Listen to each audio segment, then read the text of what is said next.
Bismillahirrahmanirrahim. Assalamualaikum warahmatullahi wabarakatuh.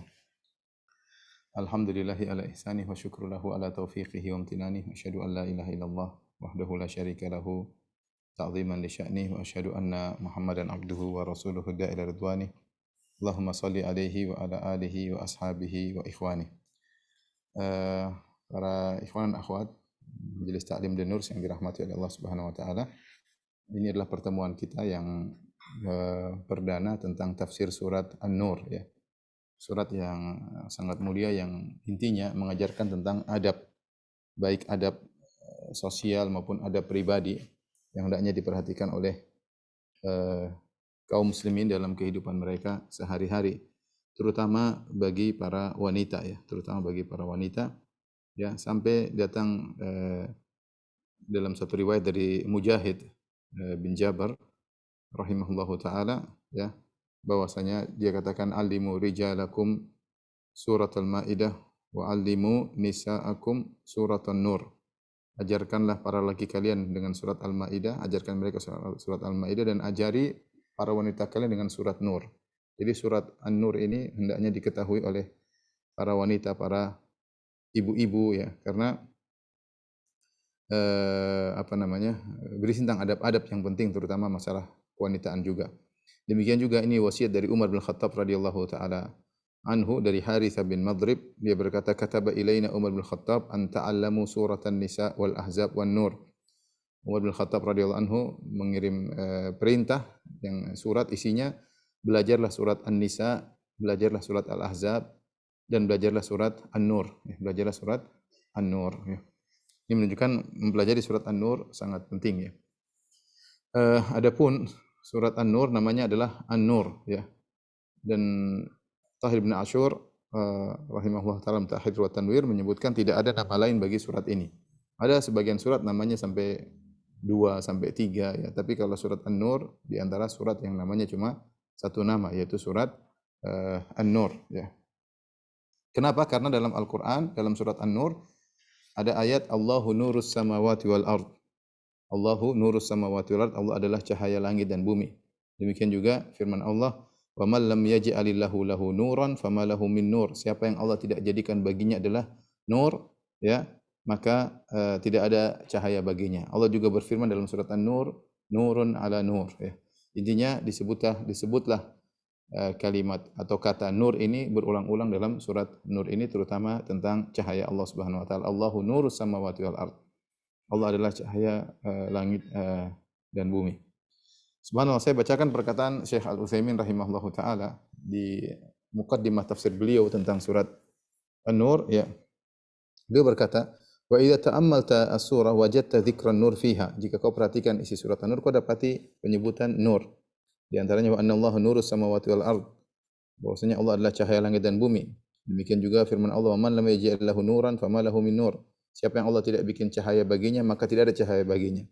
Tabayyana laka anna al-iffata min asbabi nuril qalb. Maka aku akan sangat jelas bahwasanya al-iffah yaitu menjaga diri, menjaga kehormatan itu beradab wanita maupun laki-laki ya. Dalam disebutkan seperti menjaga diri, tidak memamerkan aurat, menjaga menundukkan pandangan. Ini semua menjaga kehormatan. Tabayyana laka anna al-iffata min asbabi nuril qalb. Maka akan jelas bagi engkau bahwasanya menjaga diri adalah sebab cahaya hati. Wa anna dhiddaha wa huwa al-fujur, dan lawan daripada al-iffah itu tidak menjaga kehormatan ya, melakukan hal-hal yang diharamkan oleh Allah Subhanahu wa taala, min asbabi dzulmatil qalb. Ya, maka ini merupakan sebab gelapnya atau hitamnya hati. Walidzalika fa inna zina sawa'un kana bil ain, oleh karenanya zina itu sama saja apakah bil ain dengan memandang yang haram, memandang aurat wanita atau wanita memandang aurat lelaki, au bir rijl atau dengan kaki ya, au bil yad atau dengan tangan, au bil lisan atau dengan lisan, au bil farji atau dengan kemaluan, ta'thiruhu 'alal qalbi wa 'ala nuril qalbi a'zamu min ghairihi. Maka pengaruhnya terhadap hati dan terhadap cahaya hati lebih besar daripada pengaruh maksiat-maksiat yang lain. Wa ta'thirul 'iffa fi nuril qalbi ablaq, dan sikap seorang menjaga kehormatannya ini mempengaruhi cahaya hati luar biasa. Jadi seakan-akan Syekh Utsaimin mengatakan surat ini akan mengajarkan kepada kita untuk menjaga kehormatan, baik laki-laki maupun wanita. Semakin dia menjaga kehormatannya, menjaga pandangannya, menjaga dirinya, ya, tidak sampai nyerempet-nyerempet kepada zina, maka dia akan mendapatkan cahaya hati yang luar biasa. Sebaliknya semakin dia menggampangkan dalam hal ini, menggampangkan melihat yang haram, menggampangkan nyerempet-nyerempet zina, ngobrol seenaknya dengan wanita yang tidak halal baginya, atau bersentuhan atau yang lain yang nyerempet-nyerempet zina, laki-laki maupun perempuan, maka semakin dicabut cahaya dari hatinya dan berganti dengan kegelapan. Dan faktor ini, faktor cahaya dalam hati, ya, yang terkait dengan masalah ifah, masalah menjaga diri, lebih kuat faktornya daripada maksiat-maksiat yang lain, daripada mencuri, daripada yang lain-lainnya, ya. Makanya seorang dengan belajar surat An-Nur, dia akan belajar untuk meraih al-iffah, ya. Al-iffah yaitu menjaga kehormatan dirinya, ya. Semakin menjauhkan dirinya dari hal yang bisa menyerempet kepada perzinahan. Ini kenapa disebut dengan surat An-Nur. Adapun surat An-Nur dia adalah surat Madaniyah, surat Madaniyah. Ya, maksudnya turun ketika Nabi sudah berhijrah ke kota Madinah. Ada yang mengatakan dia turun setelah surat Al-Ahzab. Setelah surat Al-Ahzab, karena dalam surat An-Nur ada peristiwa haditsatul ifk. Kisah tuduhan Aisyah berzina, kisah tuduhan Aisyah berzina yang dituduhkan oleh orang-orang munafik.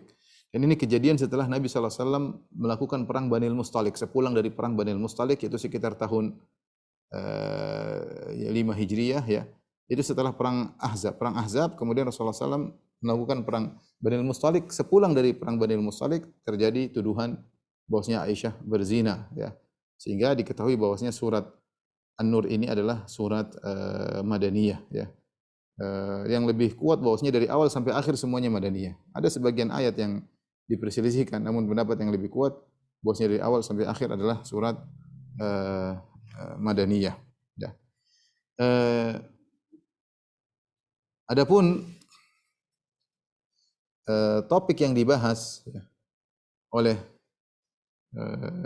Allah dalam surat Nur, ya, ya, sekali lagi adalah tarbiyah al-akhlaqiyah wal adab al-ijtimaiyah lil fardi wal jamaah, yaitu tentang tarbiyah akhlak, tentang adab-adab sosial bermasyarakat, baik secara masyarakat maupun secara pribadi, secara person, ya. Ini topik daripada surat An-Nur, ya. Kalau kita buka dari awal surat, ya, kita dapati Allah Subhanahu wa taala di awal surat menjelaskan tentang haramnya zina. Setelah mengharamkan haramnya zina, apa hukuman bagi orang yang berzina? Kemudian juga Allah menjelaskan tentang haramnya al-qadzaf, menuduh orang wanita baik-baik dengan tuduhan yang tidak-tidak, tuduhan zina. Ini juga diharamkan. Apa hukumannya bagi orang yang menuduh dengan tuduhan yang tidak-tidak? Kemudian juga Allah menyebut tentang haramnya li'an, atau tentang disyariatkannya li'an. Li'an itu adalah saling melaknat antara suami dan istri ketika istrinya berzina dan tidak mengaku, ya. Ini juga disebutkan oleh Allah Subhanahu wa taala. Kemudian juga setelah itu Allah menyebut tentang kisah haditsatul ifk, bagaimana jika ada kasus tuduhan. Dalam hal ini Aisyah radhiyallahu anha dituduh sebagai wanita pezina. Bagaimana yang harus dilakukan oleh kaum muslimin jika menghadapi kasus seperti ini? Ya, setelah itu Allah menyebutkan tentang wasilah-wasilah untuk menjaga masyarakat agar tidak terjerumus dalam zina, yaitu dengan mengharamkan segala perkara-perkara yang bisa mengantarkan kepada zina. Ya, di antaranya Allah syariatkan tentang minta izin, bagaimana adab minta izin ketika masuk rumah supaya tidak melihat apa yang diharamkan, harus ada minta izin. Kemudian Allah perintahkan untuk menundukkan pandangan, Allah melarang seorang mengumbar pandangannya. Kemudian Allah melarang wanita untuk menampakkan perhiasannya, kemolekan tubuhnya dan juga perhiasannya, ya. Kemudian juga Allah memerintahkan para wali-wali untuk segera menikahkan gadis-gadis mereka atau wanita-wanita yang siap untuk menikah. Kemudian Allah mengharamkan juga al-bigha, yaitu sebagian orang yang mempekerjakan budak-budak wanitanya untuk berzina. Ini semua dilarang, ya. Ini adab-adab berkaitan dengan topik berkaitan dengan apa, inti dari surat An-Nur. Kemudian juga di tengah-tengah surat An-Nur Allah jelaskan tentang cahaya Allah Subhanahu wa taala, ya. Bagaimana orang yang bertakwa Allah akan berikan cahaya dalam hatinya sehingga dia bisa menjalankan adab-adab tersebut. Kemudian juga Allah sebutkan tentang orang-orang yang tidak diberi cahaya, yaitu orang-orang munafik, ya. Orang munafik tidak diberi cahaya sehingga dia tidak bisa menjalankan adab-adab tersebut. Kemudian Allah bandingkan antara sifat-sifat orang beriman dengan sifat-sifat orang munafik. Dan demikian ya isi surat sampai akhir. Demikian juga adab terhadap Rasulullah SAW sampai akhir daripada surat isinya adalah adab. Isinya adalah adab. Oleh karenanya kita belajar surat An-Nur ini kita belajar adab dan kita belajar agar kita bisa memiliki menjaga kehormatan al-iffah, memiliki kehormatan jiwa dan ini terutama bagi para wanita. Terutama bagi para wanita untuk belajar surat An-Nisa. Adapun kaitannya dengan surat sebelumnya yaitu surat Al-Mu'minun, Allah Subhanahu wa taala berfirman di awal surat Al-Mu'minun, qad aflahal mu'minun alladzina hum fi salatihim khashi'un walladzina hum 'anil lagwi mu'ridun walladzina hum kemudian kata Allah walladzina hum li furujihim hafizun illa 'ala azwajihim aw ma malakat aymanuhum fa innahum ghairu malumin. Di antara ciri-ciri orang yang beruntung, orang beriman adalah orang-orang yang menjaga kemaluan mereka ya. Kemudian di awal surat An-Nur, jadi surat Al-Mu'minun surat ke-23. Surat An-Nur surat 24. Di awal surat Al-Mu'minun Allah sebutkan tentang orang-orang yang mulia yaitu orang-orang yang menjaga kemaluan mereka. Maka Allah sebutkan akibat tidak menjaga kemaluan maka ada zina dan apa hukumannya. Ya. Demikian juga kalau kita kaitkan dengan akhir surat An-Nur, di akhir surat Al-Mu'minun Allah berfirman afahasibatum annama khalaqnakum abatha. Apakah kalian menyangka kami ciptakan kalian begitu saja tanpa ada tujuan? Jawabannya ada tujuannya. Kalian diciptakan untuk diperintah dan dilarang. Untuk beribadah kepada Allah dengan perintah dan larangan. Nah, dalam surat An-Nur ini ada perintah ada larangan. Ada perintah ada larangan untuk memperbaiki adab-adab seseorang. Baik, ini adalah muqaddimah tentang surat An-Nur ya. Kita bacakan atau kita masuk dalam inti dari surat An-Nur. Allah Subhanahu wa taala berfirman di awal surat, kata Allah Subhanahu wa taala suratun anzalnaha wa faradnaha wa anzalna fiha ayatin bayyinatin la'allakum tadhakkarun. Kata Allah ini adalah satu surat, suratun anzalnaha, surat yang kami turunkan surat tersebut ya. Sehingga kita tahu bahwasanya yang turunkan adalah Allah Subhanahu wa taala. Yang Allah adalah pencipta manusia yang lebih tahu tentang apa yang terbaik bagi ciptaannya tersebut. Kita sering menyangka sesuatu maslahat bagi diri kita ternyata tidak maslahat ya. Kita terkadang menyangka sesuatu buruk bagi kemaslahatan kita ternyata itu lebih maslahat bagi kita. Karena ilmu kita terbatas dan kita terkadang memandang hanya dari sisi mikro, ya, tidak memandang dari sisi makro. Adapun Allah Subhanahu wa taala ya, Maha berilmu dan Maha tahu tentang ciptaannya. Sehingga ketika Allah turunkan syariat, Allah tahu itu yang terbaik bagi manusia. Inilah syariat yang bisa memberi pelajaran bagi manusia, menjadikan mereka beradab, ya. Allah mengatakan suratun anzalnaha, surat yang kami turunkan surat tersebut. Wa faradnaha, dan kami wajibkan. Dalam sebagian qiraah wa faradnaha dengan tasydid. Wa faradnaha artinya kami wajibkan apa yang kami turunkan dalam surat ini untuk dikerjakan, untuk diterapkan. Atau faradnaha yaitu kami turunkan ayat hukum berulang-ulang, bukan cuma sekali. Ya, karena wazan taf'il ya, bisa berarti menunjukkan takfir. Itu kami turunkan beberapa atau banyak hukum-hukum dalam surat ini untuk kalian kerjakan. Ya. Faradnaha yaitu bukan diturunkan hanya cuma diketahui sebagai wawasan, tidak, dikerjakan. Dikerjakan. Ya. Wa anzalna fiha ayatin bayyinat, dan kami turunkan dalam surat ini ayatin bayyinat, bukti-bukti yang jelas, ayat-ayat yang jelas, la'allakum tadhakkarun, agar kalian bisa mengingatnya. Agar kalian mengingatnya. Nah, penting orang kalau ingin adabnya selalu terjaga, dia sering baca surat ini. Subhanallah. Kita ini manusia suka lalai. Ibu-ibu juga suka lalai. Dalam surat ini diajarkan bagaimana jangan menampakkan perhiasan, jangan menggoyang-goyangkan kaki supaya terdengar bunyi-bunyi perhiasan di kakinya. Ya. Perintah untuk menundukkan pandangan. Ya. Adab isti'dzan, adab minta izin. Ya. Tentang bahaya zina, tentang kekeluargaan. Kita sering lupa, makanya kalau kita baca surat An-Nur, la'allakum tadhakkarun, semoga kalian ingat mengambil pelajaran. Surat ini mengingatkan kita untuk senantiasa beradab, untuk senantiasa beradab, berakhlak mulia dalam tingkatan pribadi, secara person maupun dalam keluarga maupun secara kemasyarakatan. Ya. Maka surat ini surat yang menakjubkan. La'allakum tadhakkarun. Adapun makna surat secara bahasa, ya, secara bahasa ada yang mengatakan surat ada diambil dari sur. Sur artinya yang tersisa, artinya surat ini adalah salah satu bagian daripada rangkaian surat-surat. Ya, dia salah satu bagian, ya. Sebagaimana sur artinya sisa, artinya ada yang lainnya juga. Jangan kalian menyangka Al-Quran cuma ini. Ini salah satu daripada rangkaian surat-surat yang banyak yang kalau disusun menjadi Al-Quran. Menjadi Al-Quran. Ada yang mengatakan surat diambil daripada sur. Sur itu semacam pagar yang muhitatun bil ayat. Ya, artinya surat itu dia menghimpun ayat pertama sampai ayat terakhir. Disebut surat An-Nur, jadi ayat-ayatnya jelas. Dari awal sampai akhir. Ini secara bahasa makna surah. Ada yang mengartikan surat diambil dari sur, artinya bagian, artinya Al-Quran itu banyak suratnya. Ada 114 surat, di antaranya surat ini.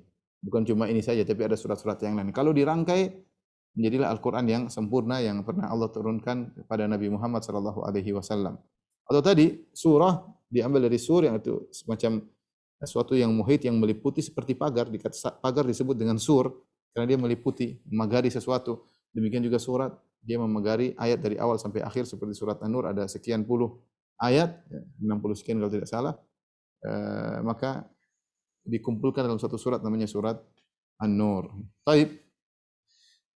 Setelah itu Allah berfirman dari ayat pertama. Jadi ayat pertama mengisyaratkan kepada kita bahwasanya surat ini, jadi Allah turunkan langsung dengan tegas. Langsung pada to the point. Suratun anzalnaha, surat kami turunkan, kami wajibkan isinya. Ya, akan datang banyak hukum-hukum dalam surat ini. Dan ini turun dari Allah Subhanahu wa taala. Ayatin bayyinat, ayat-ayat yang jelas. Ya, kerjakan la'allakum tadhakkarun agar kalian ingat. Tegas dari awal. Tegas dari awal, ya. Kemudian baru Allah masuk dalam permasalahan masalah zina, ya. Kata Allah az-zaniyatu, ayat kedua, az-zaniyatu waz-zani fajridu kulla wahidin minhuma mi'ata jaldah. Pezina wanita dan pezina lelaki, fajridu kulla wahidin minhuma mi'ata jaldah, maka cambuklah masing-masing dari keduanya mi'ata jaldah, 100 cambukan. Wala ta'khudhukum bihima ra'fah, dan janganlah kalian kasihan. Kalian terkena rasa ra'fah. Ra'fah itu syiddatur rahmat, itu kasihan yang sangat dalam kepada mereka fi dinillah, ya, sehingga kalian tidak melaksanakan agama Allah, kalian tidak menegakkan hukum had. Jangan sampai kalian kasihan akhirnya kalian tidak mencambuk. In kuntum tu'minu billahi wal yaumil akhir, jika kalian beriman kepada Allah dan hari akhirat. Wal yashhadu adzabahuma ta'ifatun minal mu'minin. Ya. Dan hendaknya sekelompok dari kaum mukminin menyaksikan azab tersebut, menyaksikan hukuman tersebut. Ini, ya. Baik, kita tulis ini ayatnya. Kata Allah Subhanahu wa taala, az-zaniyatu waz-zani.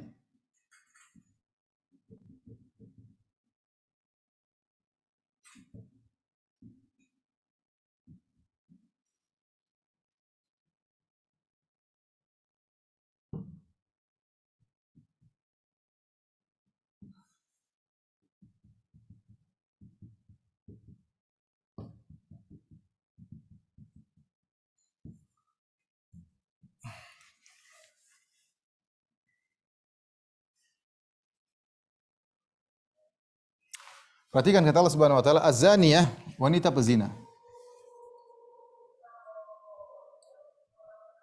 Dan lelaki pezina. Fajridu wahidin kulla wahidin minhuma. Cambuklah masing-masing dari keduanya.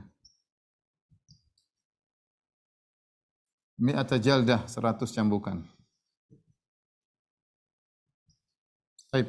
Kenapa didahulukan wanita pezina? Ya, seharusnya kalau Allah mengatakan az-zani fajliduhu, pezina cambuklah 100 kali, maka mencakup pezina laki, pezina wanita. Kalau seandainya Allah berfirman az-zani fajliduhu mi'ata jaldah, selesai. Pezina cambuklah 100 kali. Kata pezina ini sebenarnya mencakup pezina lelaki dan pezina wanita.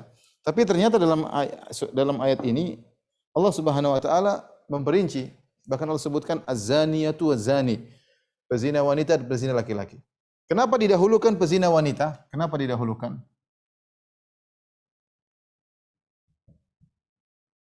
Lain halnya ketika Allah Subhanahu wa taala menyebutkan tentang pencuri. Ketika Allah sebut tentang pencuri, Allah mendahulukan laki-laki. Kata Allah wasariqu wasariqatu faqta'u aydiyahuma jazaa'an bima kasaba nakala min Allah. Pencuri laki-laki, pencuri wanita.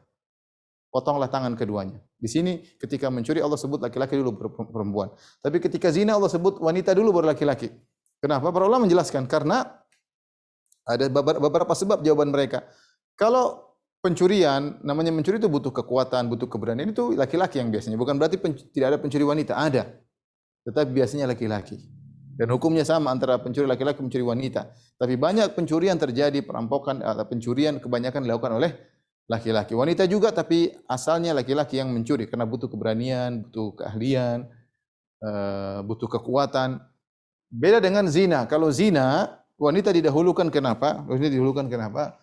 Beberapa sebab disebutkan.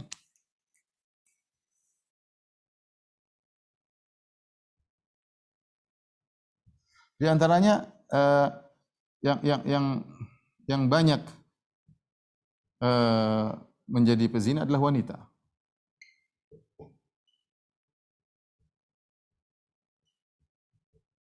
Ya, kebanyakan ya wanita pezina ya. Lelaki buka tempat zina hampir enggak ada ya. Biasanya tempat ya yang berzina biasanya perempuan yang banyak menjadi zina adalah wanita. Kemudian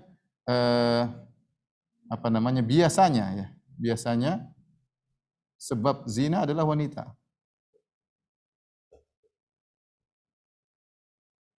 Sebab zina adalah wanita ya. Kalau tidak ada wanita yang berzina, maka bisa jadi perzinahan tidak terjadi. Kalau wanita semua menjaga diri, tidak ada buka tempat prostitusi, tidak ada wanita yang diperjualbelikan di situ, maka tidak terjadi perzinahan. Jadi wanita biasanya sebab zina, zina. Kemudian kenapa didahulukan wanita juga?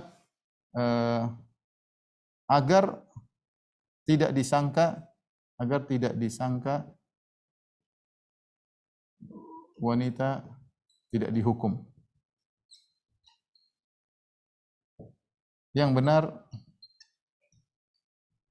wanita dihukum sama seperti lelaki yang berzina. Karena kalau tidak disebutkan wanita, bisa jadi orang persangkakan yang dihukum cuma laki-laki. Kenapa? Karena wanita dia al-mautu'ah, dia yang didatangi. Harusnya yang dihukum adalah yang mendatangi, bukan yang didatangi. Tapi syariat menjelaskan dua-duanya hukumnya sama. Dua-duanya hukumnya sama. Baik yang mendatangi maupun didatangi sama-sama dicambuk. Sama-sama dicambuk. Oleh karenanya, ketika Allah menjelaskan tentang hukumnya, Allah tekankan kulla wahidin. Allah sebutkan kulla wahidin. Jadi cambuklah masing-masing. Ini untuk menegaskan bahwasanya hukum keduanya sama. Hukum keduanya sama. Tidak dibedakan. Laki-laki maupun perempuan sama-sama dicambuk. Ini ada beberapa sebab yang lain, tapi ini diantara sebab kenapa wanita disebutkan penyebutannya dibandingkan laki-laki, berbeda dengan ayat tentang pencurian. Laki-laki dulu baru wanita. Kemudian wala ta'khudhukum bihima ra'fatun fi dinillah. Ra'fah, janganlah kalian kasihan sama mereka sehingga kalian tidak menjalankan hukum had ya. Ra'fa adalah syiddatur rahmah, yaitu kalau bahasa kita sangat kasihan. Bukan berarti ketika kita mencambuk kita tidak kasihan. Boleh kasihan. Boleh kasihan, bukan dilarang kasihan. Itu suatu kasih sayang, kasihan adalah suatu yang tidak bisa kita tolak dari hati kita. Lihat orang dicambuk kita kasihan. Tapi yang Allah larang jangan sampai kalian kasihan, terlalu kasihan sampai tidak menegakkan hukum had. Artinya apa? Maksudnya jangan sampai kalian terlalu kasihan sehingga tidak menegakkan hukum had. Hukum had. Ya. Jadi jangan sampai. Kemudian Allah berfirman, "In kuntum tu'minuna billahi wal yawmil akhir." Kalau kalian beriman kepada hari akhirat, kalian beriman kepada Allah, tegakkan hukum had. Isyarat bahwasanya hukum ini harus ditegakkan. Ini adalah perintah kepada kaum mukminin secara umum dan perintah kepada waliul amr, kepada para penguasa, mereka harus tegakkan hukum had. In kuntum tu'minuna billahi wal yawmil akhir. Ya. Kalau kalian beriman kepada hari akhirat, sungguhnya kalian akan dimintai pertanggungjawaban oleh Allah. Kalau kalian memiliki kekuasaan, kalian hendaknya menjalankan hukum had, ya. Jika memungkinkan tentunya. Kemudian kata Allah Subhanahu wa taala, "Wal yashhada adzabahuma wal yashhada adzabahuma ta'ifatun minal mu'minin." Hendaknya disaksikan sekelompok kaum mukminin, hendaknya disaksikan penyiksaan mereka tersebut, hukuman tersebut oleh sekelompok kaum mukminin. Kaum mukminin. Nah, taifah di sini ada khilaf di kalangan para ulama. Ya, ada yang mengatakan 1 orang minimal, ada yang mengatakan 3 orang, ada yang mengatakan 4 orang. Ya, ini ada khilaf. Ya. Ada yang mengatakan 1, minimal 1. Ada yang mengatakan minimal 4 orang. Dan lain-lainnya. Intinya, semakin banyak yang menyaksikan semakin baik. Tapi intinya sepakat, semakin banyak yang menyaksikan,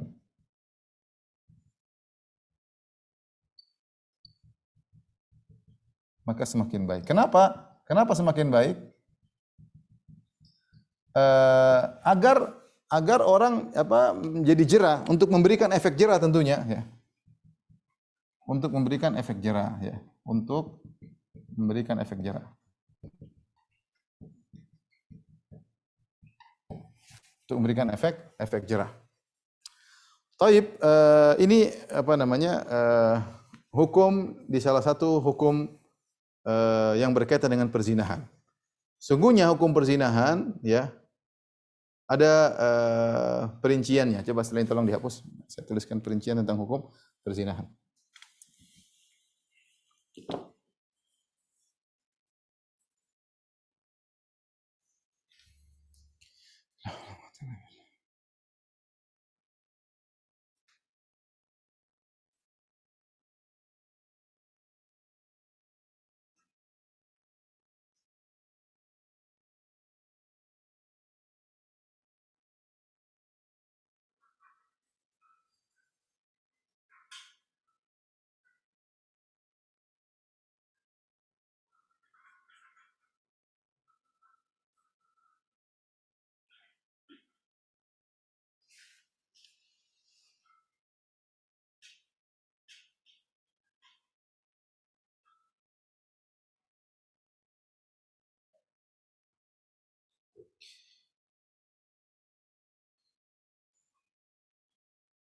Pertama hukum perzinahan, ya.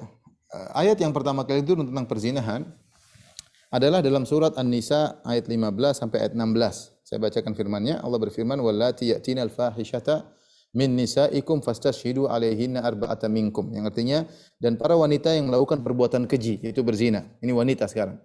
Surat An-Nisa ayat 15. "Wallati ya'tinal fahishata min nisaikum."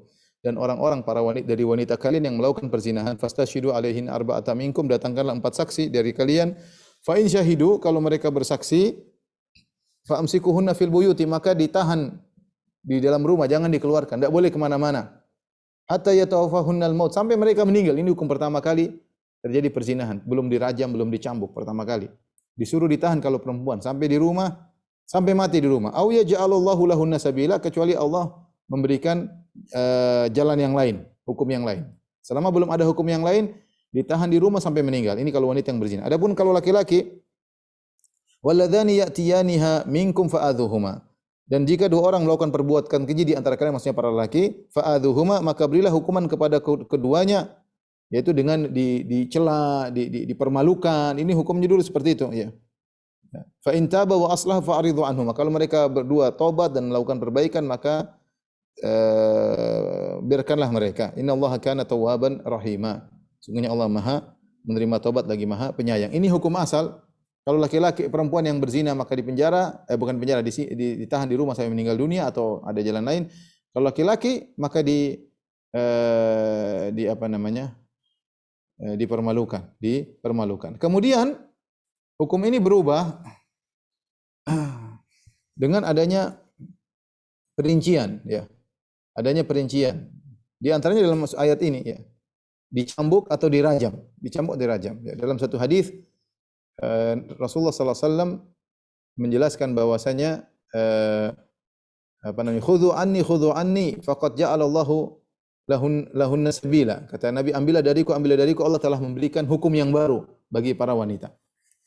Saya bacakan hadis dari Ubadah bin Samit radhiyallahu anhu, beliau berkata, qala kana nabiyullah idza unzila alaihi quriba lidzalika wa tarabbada lahu wajhuhu qala fa unzila alaihi dzata yaumin faluqiya kadzalika falamma surya anhu qala khudhu anni faqad ja'ala Allahu lahunna sabila. Suatu hari Nabi sallallahu alaihi wasallam kalau dapat wahyu dari Rasulullah SAW seperti terdiam, ya terasa berat, sampai akhirnya suatu hari Rasulullah SAW dapat diberikan wahyu, kemudian Rasulullah SAW seakan-akan lega, baru Rasulullah SAW sebutkan, kata Rasulullah SAW, khudhu anni, ambillah dariku, faqad ja'alallahu lahunna sabila, Allah telah memberikan jalan hukum yang lain bagi para wanita yang berzina.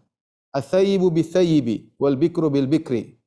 Kalau yang sudah thayyib dengan thayyib, dan yang masih gadis dengan gadis, ya. Janda dengan janda, gadis dengan gadis. Ats-tsayyibu jaldu mi'atin tsumma rajmun bil hijarah. Adapun janda atau yang sudah pernah menikah dengan nikah yang sah, jika berzina maka dicambuk 100 kali kemudian dirajam dengan batu. Wal bikru, adapun wanita yang belum pernah menikah dengan sah, jaldu mi'atin tsumma nafyu sanah, maka dicambuk 100 kali kemudian diasingkan selama setahun, ya. Selama setahun. Subhanallah, dahulu pernah turun ayat dalam Al-Qur'an, tapi ayat ini dimansuhkan, tetapi hukumnya masih berlaku. Pernah dalam Al-Qur'an ada suatu ayat bunyinya demikian. Asy-syaikhu wasy-syaikhatu idza zanaya farjumuhuma albattah nakalam minallah. Lelaki dan wanita, maksudnya yang sudah menikah, yang sudah pernah menikah dengan nikah yang sah, laki-laki maupun perempuan, jika berzina maka rajamlah sebagai hukuman dari Allah Subhanahu wa taala. Hadis ini diriwayatkan Imam Muslim dalam sahihnya dengan sanadnya dari Ibnu Abbas radhiyallahu anhu, beliau berkata, qala Umar bin Khattab suatu hari sedang duduk ala mimbar Rasulullah, di atas mimbar Rasulullah sallallahu alaihi wasallam di zaman Umar. Kemudian Umar berkata, innallaha qad ba'atha Muhammadan bil haqq, sungguhnya Allah telah mengutus Muhammad dengan kebenaran. Wa anzala alaihil kitab, dan Allah turunkan kepadanya Al-Qur'an. Fakana mimma unzila alaihi ayatul rajm. Di antara ayat-ayat yang pernah Allah turunkan kepada Nabi adalah ayat tentang hukum rajam. Tapi kalau Al-Qur'an kita buka sekarang enggak ada. Tapi pernah ada. Karena dalam Al-Qur'an ada ayat nasikh dan mansukh. Man nansakh min ayatin aw nunsiha na'ti bi khairin minha aw mithliha. Jadi ada ayat yang sudah dimansuhkan. Ya, tapi itu pernah ada dalam Al-Qur'an, ya. Makanya dulu Nabi sallallahu alaihi wasallam tidak membukukan Al-Qur'an, tidak mengkodifikasikan Al-Qur'an. Kenapa? Karena Al-Qur'an masih ada nasikh dan mansukh. Ada yang masih dikurangi, ada yang ditambah, ada yang ayat-ayat diturunkan di tengah-tengahnya sehingga belum dikodifikasikan. Setelah Nabi meninggal baru kemudian para sahabat masuk, karena sudah selesai, enggak ada lagi perubahan. Maka dijadikan Al-Qur'an dalam satu buku. Dulu tidak karena bisa terjadi nasikh dan mansukh. Di antaranya kata Umar, pernah turun ayat rajam, ayat tentang rajam. Qara'naha wa wa'ainaha wa aqalnaha. Kami baca ayat tersebut dan kami memahaminya. Farajama Rasulullah sallallahu alaihi wasallam wa rajamna ba'dahu. Rasulullah merajam dan setelah Nabi meninggal kami juga merajam. Fa akhsha in tala bin nasi zamanun. Aku khawatir kalau zaman semakin jauh, an yaqula qailun, akan muncul seorang yang berkata, ma najidu rajma fi kitabillah. Tidak ada ayat dalam Al-Qur'an suruh rajam. Kenapa kita harus merajam? Fayadhillu bi tarki faridatin. Maka orang-orang akan tersesat gara-gara perkataan orang ini, ya, dengan meninggalkan suatu perintah anzalahullah yang pernah Allah turunkan. Wa innar rajma fi kitabillah haqqun. Ayat rajam pernah ada dalam Al-Qur'an dengan benar. Alaman zana idza ahsana minar rijal wan nisa. Rajam itu berlaku bagi orang laki-laki maupun perempuan yang sudah ahsan. Ahsan maksudnya sudah pernah menikah dengan nikah yang sah.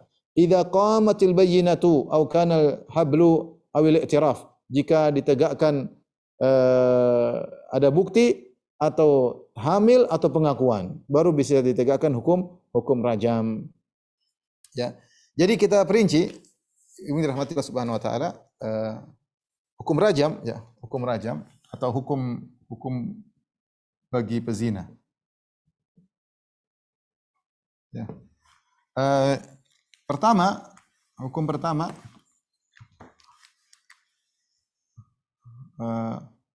di awal Islam ya, hukumnya wanita kalau berzina ditahan di rumah. Ditahan di rumah sampai meninggal. Hingga meninggal. Atau Allah memberikan hukum yang lain. Au ja'alallahu lahunna sabila. Adapun jika lelaki berzina dipermalukan. Dipermalukan ya. Di hadapan umum ya. Tetapi tidak dihukum. Ini pertama. Kemudian muncul hukum baru ya.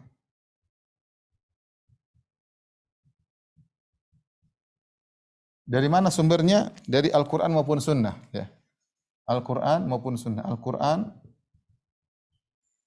dan as-sunnah, hadis. Al-Qur'an tadi ada ayatul rajm, ayat rajam, ayat tentang rajam. Bunyinya tadi asy-syaikhu wasy-syaikhatu ya, farjumuhuma, yang bunyinya asy-syaikhu wasy-syaikhatu farjumu farjumuhuma idza zanaya. Idza zanaya. Laki-laki maupun perempuan jika berzina maka rajamlah mereka. Namun bagaimana dengan ayat ini? Ayat ini mansukh lafalnya, sudah mansukh. Tapi hukumnya tidak, tapi hukumnya tetap berlaku. Hukumnya tetap berlaku. Dalam hadis juga disebutkan Rasulullah SAW mengatakan khudhu anni. Kata Nabi SAW, khudhu anni qad ja'alallahu lahunna sabila. Kemudian Rasulullah jelaskan ya. Jadi muncullah hukum baru. Bagaimana hukum baru tersebut? Hukum baru tersebut adalah sebagai berikut. Yang berzina ya, muhsan dan ghairu muhsan. Muhsan, ghairu muhsan. Apa maksudnya muhsan? Muhsan itu pernah menikah dengan nikah resmi. Pernah menikah dengan nikah sah. Namanya muhsan.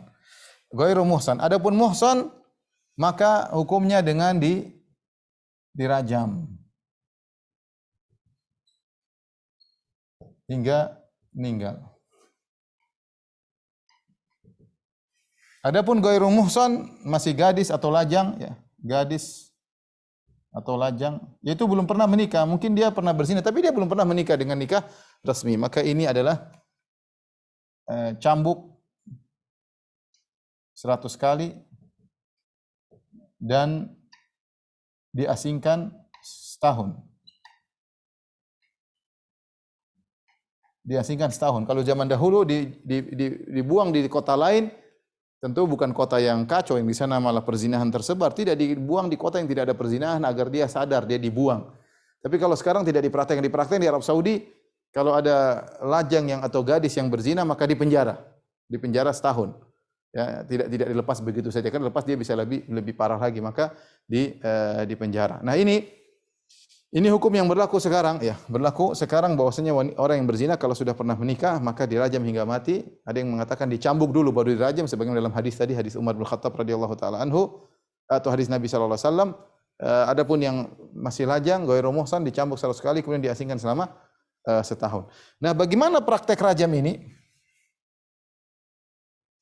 Tiga cara, tiga sebab. Tiga sebab. Kata Umar bin Khattab radhiyallahu anhu, di antaranya pengakuan, kemudian di antaranya al-bayyinah, bayyinah maksudnya 4 orang saksi melihat. 4 orang saksi. Saksi yang melihat ember masuk sumur. 4 orang saksi yang melihat ember masuk sumur, dan ini para saksinya adalah para laki. Laki melihat terjadi perzinahan. Benar-benar melihat terjadi perzinahan. Yang ketiga adalah hamil, wanita hamil. Hamil tanpa suami. Maka ini bisa dirajam, kata Umar bin Khattab radhiyallahu anhu, hamil bayyinah atau pengakuan pengakuan ya. Kalau tidak ketahuan, tidak ada 4 orang saksi melihat, tidak ada pengakuan, atau wanita hamil tidak diketahui, maka tidak ditegakkan hukum rajam. Inilah jadi ini pernah terjadi di zaman Nabi sallallahu alaihi wasallam. Di zaman Nabi sallallahu alaihi wasallam terjadi pengakuan ya di zaman Nabi oleh 2 orang, di antaranya Ma'iz Al-Aslami sama yang kedua Imra'atun Ghamidiyah. Mereka ini pernah ngaku datang kepada Nabi SAW. Ma'iz al-Aslami datang kepada Nabi, dia mengatakan, Rasulullah, saya berzina. Rasulullah usir. Ngapain? Dia datang kedua kali, ketiga, sampai 4 kali. Sampai Rasulullah SAW mengatakan, Abika junun, atau Rasulullah bertanya, Abihi junun, wahai para sahabat, dia ini orang gila. Ku ngaku-ngaku sebagai berzina. Rasulullah SAW mengatakan, coba cium, apakah asyarib al-khamar, dia minum khamar enggak? Coba dicek. Tidak ya Rasul, dia orang soleh.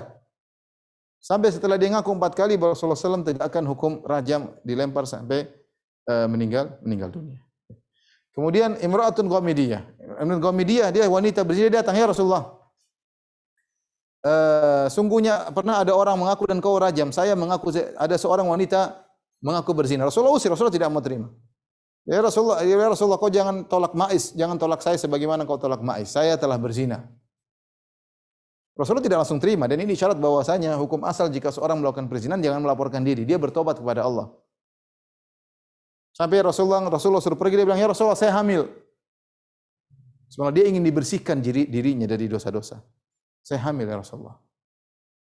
Kata Rasulullah SAW, kalau gitu pulang sampai kehamilanmu selesai, sampai kau melahirkan. Dan Rasulullah suruh kerabatnya untuk perhatian sama wanita ini. Ini wanita datang baik-baik, dia ingin mensucikan dirinya, subhanallah. Dan dia tahu dia akan mati. Tapi dia tidak mau masuk neraka, dia ingin bersih. Dia bilang, saya hamil ya Rasulullah. Akhirnya Rasulullah wasiat kepada keluarganya, perhatikan dia, rawat dia baik-baik. Sampai akhirnya anaknya lahir, dia bawa anaknya. Dia bilang, ya Rasulullah, anak sudah lahir, rajam saya. Kata Rasulullah, tunggu dulu, ini anak butuh susuan. Susuin dulu. Subhanallah. Akhirnya ada yang mengatakan, ya Rasulullah, susuannya saya yang tanggung jawab ya Rasulullah. Ada dari keluarganya atau dari yang hadir. Rasulullah menyusui anak tersebut, saya yang tanggung jawab. Akhirnya dirajamlah wanita ini. Ini rajam pernah terjadi zaman Nabi karena pengakuan. Adapun karena ketangkap belum pernah terjadi di zaman Nabi. Seingat saya belum pernah, saya cek lagi, tapi seingat saya belum pernah terjadi. Ada yang ngelaporan tapi tidak lengkap laporannya. Ya.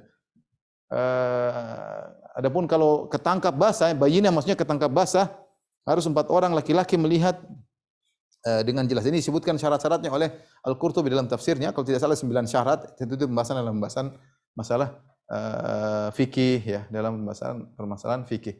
Kenapa ditegakkan hukum rajam? Disebutkan oleh para ulama karena orang yang sudah menikah, dia sudah tahu tentang kelezatan hubungan biologis, dan dia tahu ada jalan yang benar, ada cara yang halal. Kenapa dia menempuh jalan yang haram? Kemudian ketika dia berzina, dia merasakan kenikmatan di sekujur tubuhnya, maka dia disiksa dengan rajam yang juga menyakiti sekujur tubuhnya. Tapi ini menjadi kafarah. Sebenarnya dalam Sahih Bukhari bahwasanya rajam itu menjadi hukum had, itu menjadi kafarah penebus dosa-dosanya. Oleh karenanya Rasulullah SAW pernah bersabda tentang wanita yang bertobat berzina dihukum mati, laqad tabat taubatan, sungguhnya telah bertobat dengan tobat yang sangat luar biasa. La wuzi'at ala sab'in min ahli Madinah atau tis'in, kalau dibagi kepada sekian puluh penduduk kota Madinah, la wasi'athum, maka tobatnya sudah mencukupi. Artinya dia taubat dengan taubat luar biasa orang wanita ini. Demikian juga Ma'iz, dalam riwayat Nabi mengatakan laqad taubatan la wuzi'at ala ummah. Ya, sungguhnya Ma'iz Al-Aslami telah bertobat dengan taubat kalau dibagikan kepada umat cukup. Artinya taubatnya luar biasa. Tobatnya luar biasa. Inilah hukum yang berlaku bagi pezina.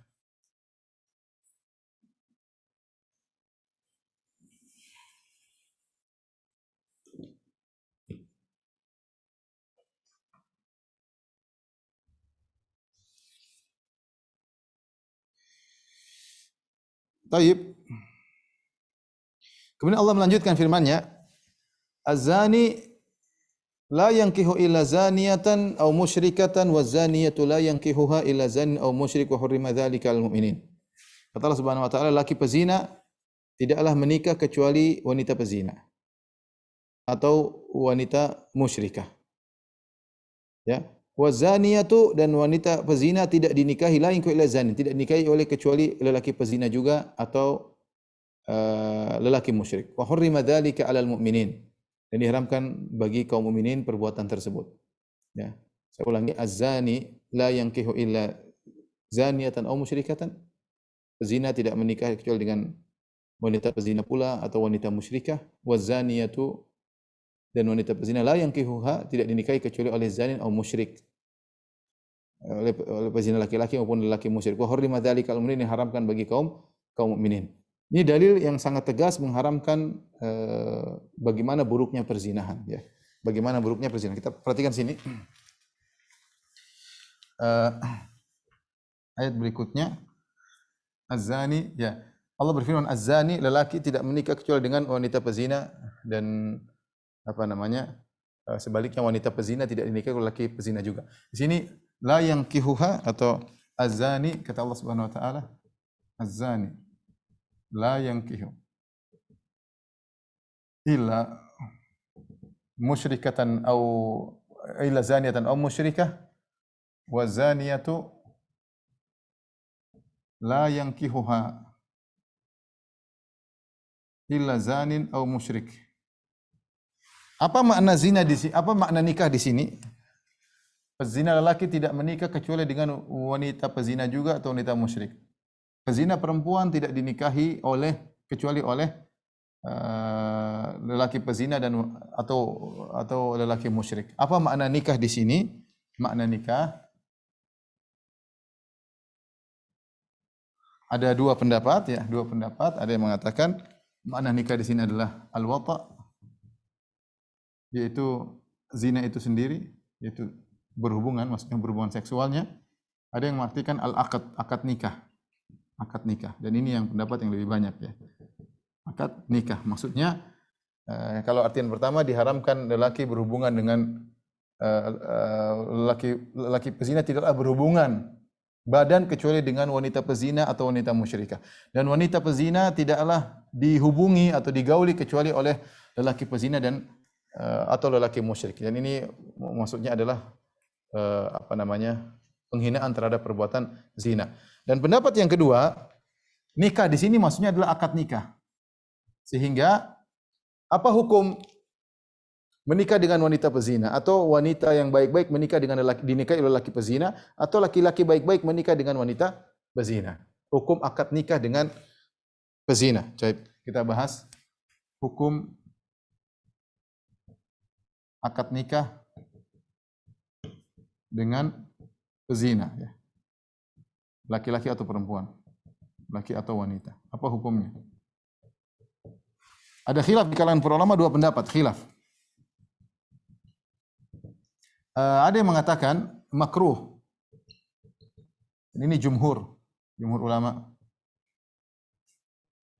Mereka tidak, yang sebagian ulama seperti Hanabilah, Hambali mengatakan tidak sah, haram, tidak sah. Kalau mereka mengatakan sah tapi makruh, ya, makruh tapi sah. Kenapa mereka mengatakan demikian?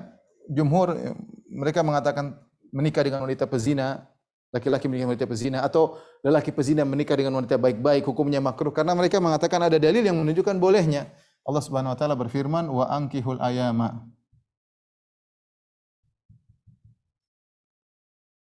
Dan ayat ini datang, nikahkanlah ayama, itu wanita-wanita kalian yang siap menikah, nikahkanlah.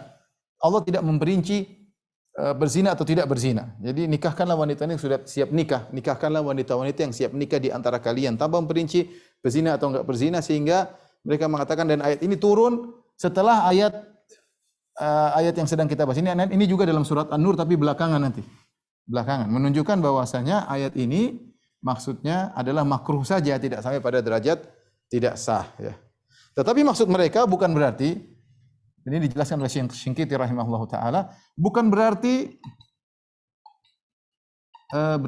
membiarkan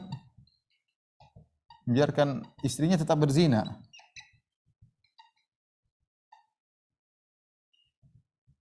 Akan tetapi berusaha mencegahnya.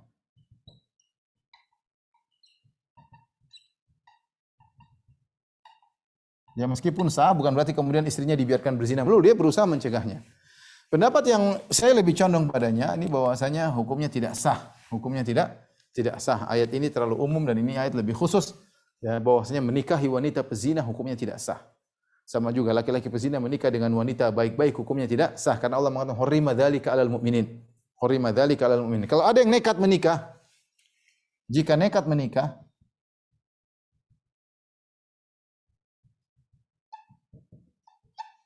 dengan pezina, maka ada dua kondisi.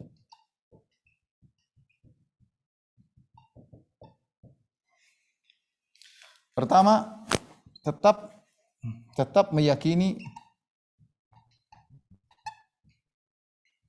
itu adalah perbuatan haram.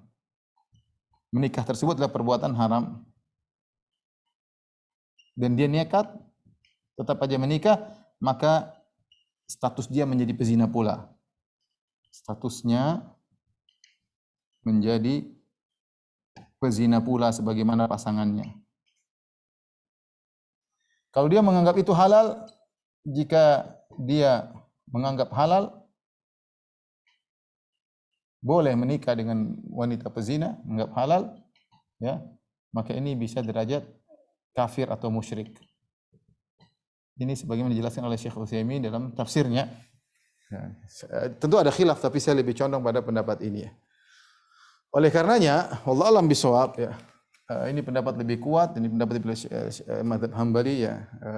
Tidak boleh menikah dengan wanita pezina. Haram menikah dengan wanita pezina.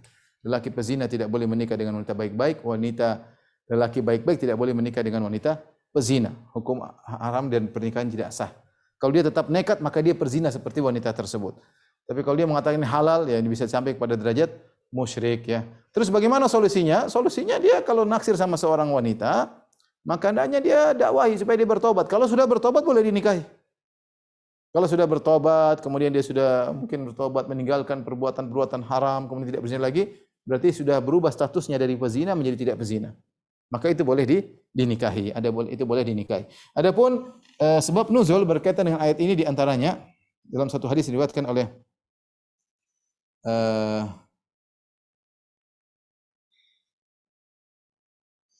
Tirmidzi, kalau ya Tirmidzi diriwayatkan oleh Tirmidzi dengan sanad yang sahih.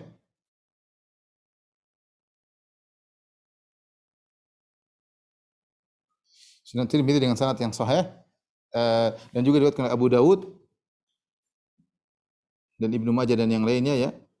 Dari Amr bin Shu'aib dari an abihi an jaddihi, kana rajulun yuqalu lahu Marsad, ada seorang laki namanya Marsad, yahmilul usara min Makkah. Jadi Marsad ini sahabat radhiyallahu anhu, dia pergi ke Mekah dan dia mengambil tawanan kaum muslimin yang mau dibawa pulang ke kota Madinah. Mungkin ada tukaran tawanan atau bagaimana. Intinya ada tawanan kaum muslimin yang ditawan di Mekah.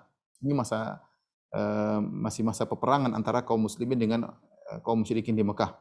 Maka dia datang, dia ambil tawanan tersebut untuk dibawa ke kota Madinah. Hatta ya'tiya bihimul Madinah, dia bawa mereka ke kota Madinah. Dan di sana ada seorang wanita, kanat imra'atun bi Makkah yuqallahu Anak. Ada seorang wanita namanya Anak. Wa kanat shadiqatan lahu. Dahulu wanita ini adalah temannya Marsad, mungkin dulu mereka punya hubungan tertentu ya, apa pacarnya atau apanya ya. Tapi di zaman jahiliyah tentunya. Wa annahu wajada rajulan min usara Makkah yahmil, maka dia kebetulan ditugaskan untuk mengambil seorang lelaki tawanan untuk dibawa ke kota Madinah. Faji'tu kata Marsad, aku datang hatta intahaitu ila dhilli ha'itin min hawaiti Makkah fi lailatin muqmirah. Aku tiba di malam hari di salah satu kebun ya, ada kebun, aku beristirahat di situ di malam bulan purnama. Tiba-tiba faja'at anak, tiba-tiba datang seorang wanita tersebut, kenalan dia kenal ya, dan dia suka dengan wanita ini. Mungkin dulu pernah berhubungan atau apa zaman jahiliyah. Fa abasarat sawada dhilli sawada dhillin tahtal ha'id. Dia lihat kok ada bayangan, karena rembulan ada bayangan, maka dia ke situ. Dia lihat ternyata falam mantahat ilayya arafatni, ternyata dia kenal aku. Dia berkata, Marsad, teman lamanya. Engkau Marsad? Faqultu Marsad, iya. Faqalat marhaban wa ahlan, haluma fabit indana layla. Dia bilang, Marsad, ayo, nginap di rumahku. Selamat datang, singgah di rumah. Ya, temannya, ya. Teman di zaman jahili, ayo ke sini, nginap di rumah. Subhanallah. Dia cinta kepada wanita, dia berkata, ya anak, haramallahu zina. Kata dia, anak, pacar lamanya kali ya. Allah haramkan zina, enggak bisa lagi Allah haramkan zina. Wanita ini jengkel ketika dia ngajak berzina tidak mau. Dia ini wanita pezina, dia ngajak sahabat tadi berzina dan sahabat tidak mau, maka dia pun berteriak, ya ahlal khiyam, hadzal rajul yahmilu usrakum. Ya. Yahmilu asrakum ya. Kata dia, wahai yang dalam kemah, keluarlah, ini orang ingin bawa tawanan-tawanan. Ya, maka kata Marsad, ada 8 orang kemudian mengejarku, ya. Maka aku pun lari, aku melewati Khandam, nama gunung di kota Mekah, sehingga aku sampai masuk pada aku sembunyi pada sebuah goa dalam gunung tersebut. Ya, mereka kemudian mengejarku, ya, mereka cari-cari enggak dapat. Ya, sampai mereka ternyata karena gelap mereka tidak lihat dan sahabat ini sembunyi, maka di antara mereka ada yang kencing, mereka kencing di goa tersebut. Wa dhalla bauluhum ala ra'si, kemudian kencing mereka mengenai kepala aku, diam aja pokoknya. Wa nahahumullahu anni, akhirnya Allah buat mereka menjauh. Tsumma raja'u, kemudian mereka pun pergi. Setelah itu mereka sudah pulang, aku pun pergi menuju orang yang akan aku bawa tersebut. Fahamiltu hatta qadimtul Madinah. Ya, disebutkan dalam riwayat lain, aku pun buka belenggu orang tersebut, ini mau dibawa pulang kota Madinah. Aku tiba di kota Madinah, fa ataitu Rasulullah sallallahu alaihi wasallam, aku datang kepada Rasulullah, aku berkata, ya Rasulullah, angkihu anakon. Ya Rasulullah, bolehkah aku menikah dengan anak? Dia masih suka dengan wanita tersebut. Fa amsaka falam yarudda alayya syai'an. Rasulullah diam, tidak memberi jawaban. Sampai akhirnya turunlah firman Allah, az-zani la yankihu illa zaniyatan. Lelaki pezina tidaklah menikah kecuali wanita pezina pula. Atau musyrikan, atau menikah dengan wanita musyrikah. Wa zaniyatu, dan wanita pezina, perhatikan, la yankihu illa zanin, tidak dinikahi kecuali oleh laki pezina juga. Atau musyrik, atau laki musyrik. Wa hurrima dzalika 'alal mu'minin, dan diharamkan bagi kaum mukminin. Jadi dalil bahwasanya tidak boleh, hukumnya haram seorang laki menikah dengan wanita pezina. Kalau dia mau wanita pezina tersebut didakwai, bertobat, baru kemudian dia boleh nikah. Adapun dia menikah dalam kondisi wanita tersebut laki pezina, maka nikahnya adalah haram dan tidak sah. Wallahu a'lam bishawab. Demikian saja para jamaah Majelis Taklim dan Nur yang dirahmati Allah Subhanahu wa taala. Yang bertanya saya persilakan. Ya Ustaz, ada pertanyaan. Silakan. Apakah taubat dari orang yang pernah berzina harus disambuk dan dirajam? Jawabannya tidak. Tadi kita bilang rajam itu bukan pilihan pertama. Ya, justru ketika Ma'iz al-Aslami melaporkan dirinya, ya Rasulullah saya berzina, Rasulullah suruh pulang. Sampai 4 kali dia lapor, baru Rasulullah terima laporannya. Kata para ulama, Rasulullah suruh dia pulang pertama, kedua, ketiga, keempat, isyarat bahwasanya kalau orang melakukan zina, asalnya dia tidak lapor, dia bertobat kepada Allah Subhanahu wa taala. Tidak perlu dia lapor kepada penguasa, misalnya penguasa tersebut menjalankan hukum rajam. Dia enggak perlu lapor. Dia bertobat kepada Allah, dia tutup aibnya. Tetapi kata para ulama, kapan dia hendaknya melapor? Ketika dia takut dia mengulangi lagi. Ternyata dia sudah tertawan oleh syahwat. Jadi tidak bisa tentram kecuali berzina. Subhanallah, saya dapati sebagian orang seperti itu. Ini kejadian nyata ya. Ada suatu pondok.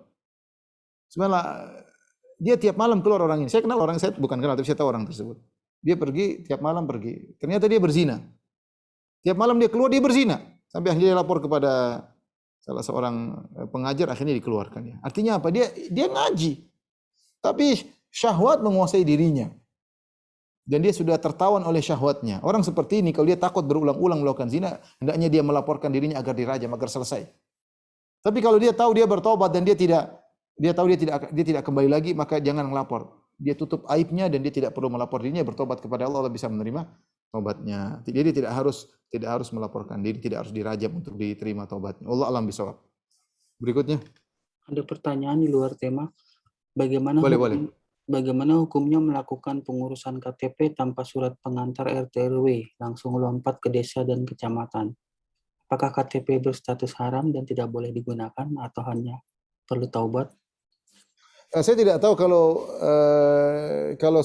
ternyata tidak secara prosedur atau prosedurnya ada yang lompat-lompat seperti itu ya.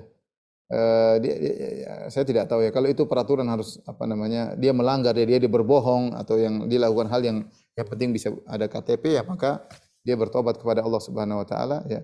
Dan kalau ternyata itu tetap, artinya saya tidak tahu hasilnya bagaimana, apakah hasilnya resmi atau tidak ya.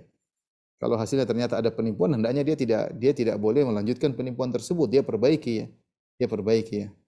Nah, intinya dia bertobat kepada Allah Subhanahu wa taala. Sementara di perkara duniawi kalau ternyata bisa ditoleransi, tinggal dia laporkan saya kemarin salah begini-begini, terus ditoleransi, oke, alhamdulillah. Tapi kalau ternyata kalau dia jujur ternyata mengakibatkan dia tidak meraih KTP, maka harusnya dia jujur ya. Orang tidak boleh berbohong. Allah alam bisawab.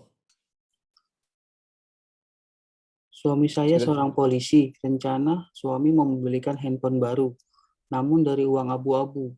Suami cerita bukan dari uang memeras, tapi dikasih orang inti. Tolong tanyakan Ustaz, apakah saya boleh menerima HP dari uang abu-abu tersebut? Semua uang yang tidak jelas, uang yang haram, uang abu-abu, uang merah jambu yang semua tidak jelas jangan diterima. Jangan diterima. Kalau yang jelas baru kita terima. Yang tidak jelas tidak usah. Alhamdulillah kita masih bisa makan, masih bisa menjalankan aktivitas. Maka sebaiknya tidak perlu. Maka tidak perlu menerima uang-uang seperti itu ya. Allah alam bisawab. Apa hukumnya bila ada pasangan suami istri yang pernah berzina sebelumnya dan sekarang sudah menikah, keduanya sudah bertaubat sebelum pernikahan berlangsung? Tidak jadi masalah, tinggal alhamdulillah sudah bertobat, mudah-mudahan keluarga mereka menjadi keluarga yang bahagia. Perbanyak melakukan ketaatan kepada Allah Subhanahu wa taala ya. Dan jangan pernah ceritakan aib mereka kepada siapapun. Allah alam bisawab. Bagaimana kita bersikap jika diberitahu bahwa si A berzina dengan pacarnya? Kalau kita kenal betul kita nasihati, tidak boleh kita sebarkan. Tidak boleh kita sebarkan ya. Karena nanti ada hukum setelah ini kita akan bahas tentang menuduh orang berzina tanpa bukti. Ini ada hukumnya tersendiri ya. Insyaallah pada pertemuan berikutnya akan kita bahas ya. Tapi intinya kalau mau nasihati, tapi menyebarkan tidak boleh. Baik, masih ada? Iya, satu lagi. Ya. Teman Ana menikah dengan suami dalam kondisi sebelumnya pacaran atau mohon maaf berzina dan hamil. Bagaimana hukumnya Ustadz dan sekarang sudah punya anak kedua? Apakah nikahnya sah dan tidak usah Ada diulang? khilaf di kalangan para ulama, tapi saya lebih cenderung bahwasanya jika dia nikahnya dengan proses yang sah maka sah dan dia bertobat ya, masa lalu dan ceritakan kepada orang lain yang sudah terjadi ya. Tetapi ada khilaf dalam masalah ini. Sebagian mengatakan tidak sah seperti ulama mazhab Hanabilah dan sebagian ulama mengatakan sah, dan saya lebih condong kepada sah, hanya saja mereka bertobat dan jangan menceritakan aib mereka kepada orang lain. Allah alam biswab, demikian saja kajian kita. Kurang lebih mohon maaf. Wabillahi taufiq wal hidayah. Assalamualaikum warahmatullahi wabarakatuh. Waalaikumsalam warahmatullahi wabarakatuh.